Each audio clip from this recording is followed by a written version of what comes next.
MS Word मा रहेको hyperlink कसरी प्रयोग गर्ने, कोसँग लिंक गर्नुपर्ने हो।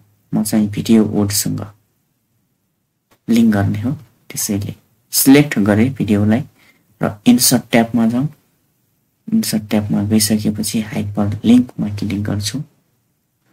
त्यसपछि चाहिँ यस्तो खालको इन्टरफेस देखिनेछ र कुन फाइललाई चाहिँ लिंक गर्नुपर्ने हो त्यो फाइललाई सिलेक्ट गर्छु र ओके गर्छु।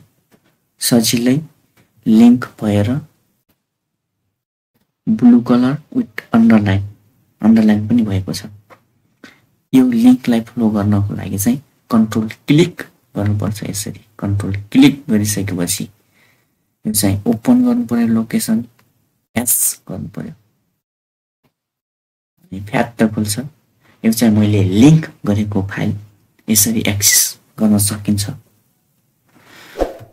र सर्टकटबाट के कसरी लिंक गर्न सकिन्छ त कुन शब्दसँग लिंक गर्नुपर्ने हो त्यही शब्द चुज गर्छु र कन्ट्रोल के हाइपरलिंक को सर्टकट के कन्ट्रोल के आफूले कुन चाहिँ फाइल लिंक गर्न चाहनुहुन्छ त्यो फाइललाई चुज गर्नु र ओके गर्नु। यसरी सजिलै हाइपरलिंक को प्रयोग MS Word मा गर्न सकिन्छ।